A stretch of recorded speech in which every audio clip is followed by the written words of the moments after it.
வினோத் ஒரு cab driver. அவனுக்கு night time அமைதியான ரோட்டில் காரில் போகிறதுனா ரொம்ப பிடிக்கும். அதனாலே அவன் நைட் டைம் தான் கேப் ஓட்டுவான். ஒரு நாள் நைட்டு 2 மணிக்கு அவன் காரில் போயிட்டு இருக்கப்போ ஒரு ரைடு புக் ஆகுது. அது யாருன்னு பார்த்தா அதுதான் வினிதா. பார்க்கவே ரொம்ப டயர்டாக இருக்கா அவளோட வேலையெல்லாம் முடிச்சுட்டு. அப்போ வினிதா கையில் ஒரு டேட்டூ போட்டிருக்கா.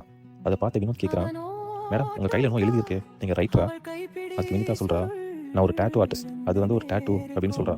வினிதா ஒரு டேட்டூ ஆர்டிஸ்டாக வேலை பார்க்குறா ஒரு ஸ்டூடியோவில். ஒரு சில கிளைண்ட் ப்ரைவேட் ஏரியாவில் டேட்டூ போடுறதுக்காக அன்டைம் தான் வருவாங்க. அந்த மாதிரி வர கிளைண்ட்க்கு டேட்டூ போட்டு லேட்டாக வீட்டுக்கு போயிட்டு இருக்கா. அடுத்த நாள் வினோத்க்கு சேம் டைம் ஒரு ரைடு புக் ஆகுது. யாருன்னு பார்த்தா வினிதா. வினோத்தை பார்த்த வினிதாவுக்கு ஷாக். நேற்று பார்த்து அதே டிரைவருக்கு தான் இன்றைக்கும் ரைட் புக் ஆகியிருக்கணும். அப்போ வினிதா சொல்கிறா, என் பர்சனல் டிரைவர் மாதிரியே டெய்லி நீங்களே என்ன பிக்கப் பண்ணுறீங்க. நைட்டு 2 மணி ஆகுதுல்ல, அதனால தான் உங்களை பத்திரமா வீட்டில் ட்ராப் பண்ண ஒரு நேர்மையான டிரைவர் அந்த ஆப்பே புக் பண்ணது போல அப்படின்னு 2 பேரும் பேசி சிரிச்சுக்கிறாங்க.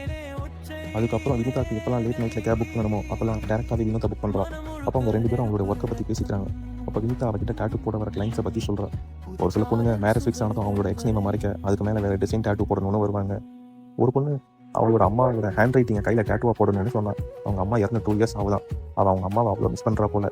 இப்படி அவகிட்ட டேட்டூ போட வந்த கிளைண்ட்ஸை பற்றி வினோத் கிட்ட சொல்கிறா. அப்போ வினிதா கேட்குறா, உங்களுக்கு டேட்டூ போடணும்னு ஆசை இருக்கா? அதுக்கு வினோத் சொல்கிறான், எங்கள் அம்மாவுக்கு மட்டும் நான் டேட்டூ போட்டேன்னு தெரிஞ்சது எங்கள் பொண்ணே போட்டுவாங்க.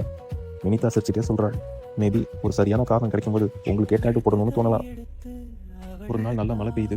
வினோத்தோட கார் பிரேக் டவுன் ஆகி வினிதா வேலை பார்க்குற டேட்டூ ஸ்டுடியோ பக்கத்தில் வந்து நிற்கிது. அப்போ வினோத் அவளுக்கு மெசேஜ் பண்ணுறான், ரைடை கேன்சல் பண்ணிடுன்னு. வினிதா கையில் 2 காஃபியோட வெளியே வரா. அப்போ வினிதா சொல்கிறா, நான் இருக்க இடத்துக்கு வந்து தான் உன் கார் ரிப்பேர் ஆகணுமா? அப்போ 2 பேரும் காரில் உட்காந்து பேசிட்டு இருக்காங்க. அப்போ தான் வினிதாக்கு தெரியுது, வினோத் இன்ஜினியரிங்கை பாதியிலே ஸ்டாப் பண்ணிட்டு உடம்பு சரியில்லாத அவங்க அப்பாவை பார்த்துக்கணும் தான் கேப் ஓட்டுறான்னு. அப்போ வினிதா வினோத் அந்த டேட்டூ ஸ்டுடியோவில் கூப்பிட்றான். நீ உள்ள வாங்க, உனக்கு ஒரு டேட்டூ நான் போட்டு விடுறேன். வினோத்தும் சின்ன தயக்கத்தோட சரி ஓகே அப்படின்னு உள்ளே போகிறான். வினிதா கேட்குறா, உன் லைஃப் எப்போ கஷ்டமாக இருந்தாலும் நீ கைவிடாமல் தொடர்ந்து உன் வேலை செய்கிறதுக்கு உனக்கு எது உதவியாக இருந்துச்சு?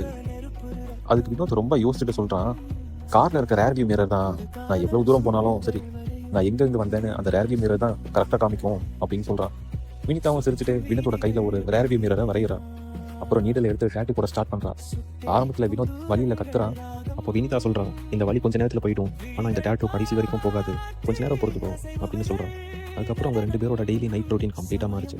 வினிதா மெசேஜ் பண்ணுறான், இன்னைக்கு நைட் கேப் ஓட்டுவியா? அதுக்கு வினோத் ரிப்ளை பண்ணுறான், நீ கூப்பிட்டினா ஓட்டுவேன். ஒரு நாள் காலையில் 2 பேரும் மீட் பண்ணுறாங்க.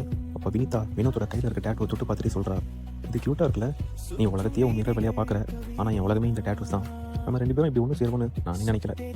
அதுக்கு வினோத், ஆமாம், நம்ம யாருன்னு நல்லா தெரிஞ்சும் ஒருத்தங்க நம்மளை தான் சூஸ் பண்ணுறாங்கன்னா அந்த லைஃப் தான் ரொம்ப சந்தோஷமாக இருக்கும்னு எனக்கு வந்து தோணுது. சில நேரம் லவ் பயங்கர ஆரவாரமான சத்தத்தோடு நம்ம லைஃப்பில் வராது.